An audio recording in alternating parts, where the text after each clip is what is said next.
Rob G, the NFL kicked off its season last night, and the Eagles won 24-20.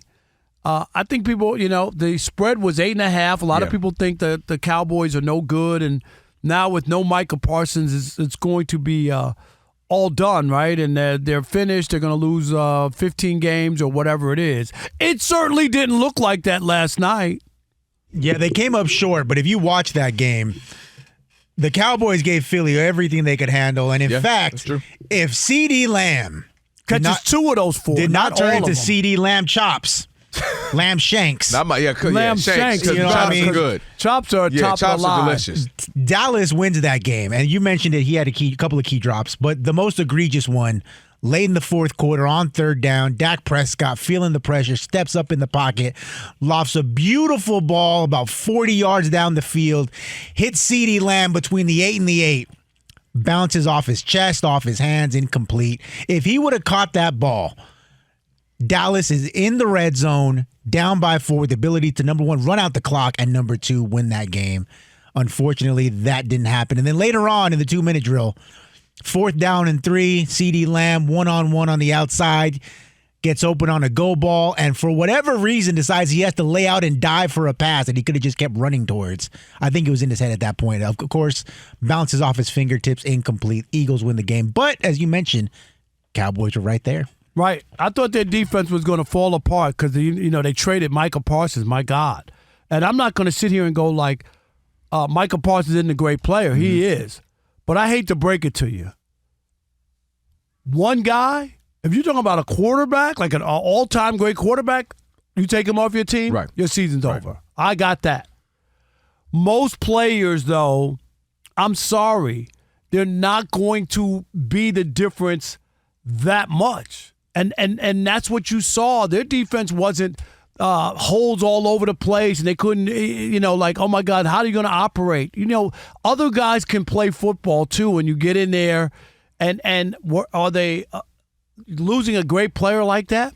Is the same roster? No. I'll give you that. But that doesn't mean that it's over. It just tells you how you can move on from people, and it's not the end of the world. They weren't going to win a Super Bowl with them, so they're not going to win a Super Bowl without them. You know what I mean? Like, it doesn't change that much. We forget that this team had won 12 games 3 years in a row prior to last year, and Dak got hurt last year, right? Dak is he the greatest quarterback? No. Would he be somebody I would pay $60 million to and think I'm going to go to Super Bowl with Dak? No. Dak ain't paying himself $60 million. But can he play? Yes, he can play. Mm-hmm. And yes, he's going to give the Cowboys a chance to win. And yes, the Cowboys are going to compete. Last night was a perfect example. If I was Jerry Jones and I didn't see his interview after the game, I would have said, Micah who? That would have been my first response. Just to let people know that when you think it's the end of the world, and, oh, my God, how could you trade so-and-so? My God, what are they doing? The Dallas Mavericks, Luka, oh, my God, let that cancel the season, tear up the franchise, burn it down. It's over now, right? No. You move on. You had me until you brought up Luka, but I was with you. But my point is, I don't care who you are. People get traded all the time. Some of the greatest players in sports history have been traded. Oh, yeah. I mean, look, we're getting ready to watch a game right now. Right now, the Chiefs. Who would have thought Joe Montana wouldn't have been there? It wasn't like, you thought he was going to retire a 49er. Even Joe Montana went. All right, so here's the thing. I'll start backwards. I absolutely believe CeeDee Lamb cost them a chance to win that game multiple times. I don't know what he was doing. Some of those are easy catches. Maybe the one he laid out, which he really didn't have to, maybe it was a little more difficult, but he absolutely was not himself. He admitted it. Afterwards, he said he puts this game, the loss solely on himself. So he left something to be desirable. But here's where I'll push back on you, Rob.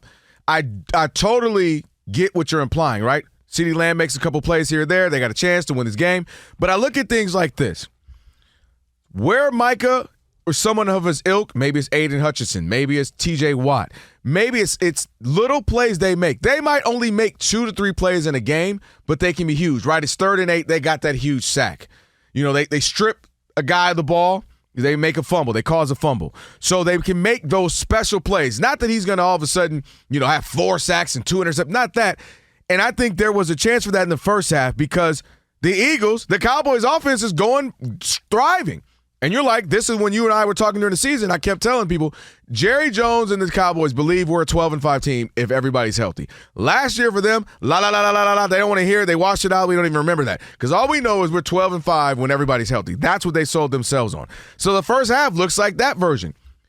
But the other side of the ball defensively, they let the Eagles go score touchdown. Cowboys score again. Touchdown, Eagles. They gave up 24 points on the road. You thought they had a bad defensive game? No, I'm talking about the first half. And what I'm saying is, if maybe a Micah style, well, Micah in this case literally, but that talented of a pass rusher, maybe you get to him once or twice, and then they kick a field goal so they don't score a touchdown. Because all the good offense you had in the first half, which was pretty much the only offense of the game. But Dallas had more sacks than the Eagles. You would have thought, right? Right, but I'm just saying, 3 straight touchdowns, maybe he helps participate in one of those just being a field goal, and that might be the difference. Also, the key thing when you watch that game, the defense held up pretty well for the Cowboys, but it was those annoying Jalen Hurts scrambles. 14 carries for 62 yards. Those annoying pickups were the little things that continue to keep drives alive for them that you would hope a guy like Micah Parsons can force the edge, keep the edge, and keep him from being able to escape. I think people made it where they thought the team was going to collapse because they got rid of Micah Parsons, seriously. And I think that's where the overvaluing of people. And I'm not saying, sure, he could make some plays, but he also was out there when they gave up a 40-piece to Green Bay in a playoff game, right, after coming off a 12-5 season. So there are moments when he's out there as well where maybe it ain't that good. That game, they had nobody thought they were going to beat the Eagles in week 1 on the road or whatever, and they were in that game and they played a good game.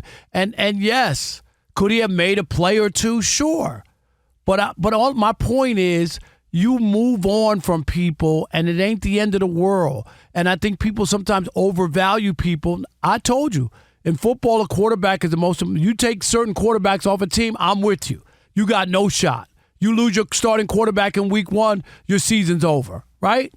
But almost every other position, you have a chance at just replacing them and then having to figure out what you need to do to compensate a little bit. You know what I mean? Yeah. You cheat a little bit because you don't have that same guy. I'm not saying he's a bum or Micah Parsons isn't any good. I just don't think it's the end of the world as people painted it for the Dallas Cowboys not to have him. I think the difference. The talent is not as good, but it doesn't mean that they can't be good. See the difference? No, I totally get what you're saying, and I think we talked about this before. When you're the Rams, you got some nice pieces. Then you go out and you get Odell Beckham Jr. You go out and get Von Miller. You throw out, you say 1, 2, 3, blank them picks, and you go all in.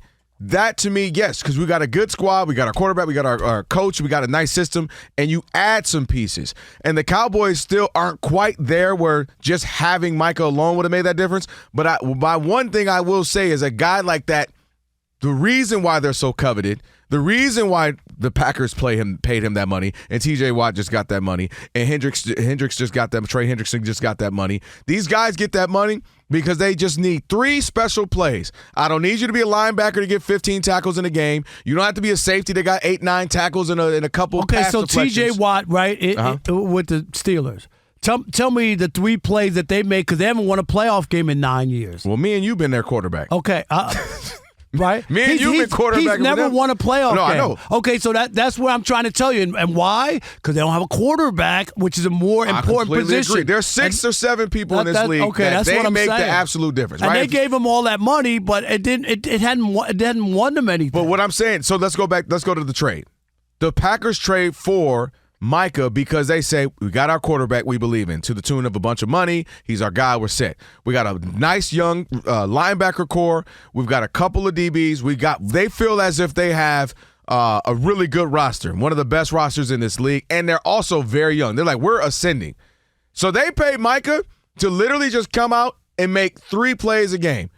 One could be a sack, one could be a tackle for a loss, and one could be a passive. Like, we just need you to be special. That extra icing on the cake. They overspent and spent too much, and they got to get that's fair. And they got to get something out of it because if they don't, it will hamstring them. It could hold them back for a while. I get what you're saying, but that's why you go and pay a Chris Jones because the Chiefs go, you know what? We're really, really good, and he can be that guy that goes and makes those 2 or 3 plays that seal the deal. And my last example Aaron Donald, what he did on that Super Bowl run, he literally made the game-winning sack on Jimmy G.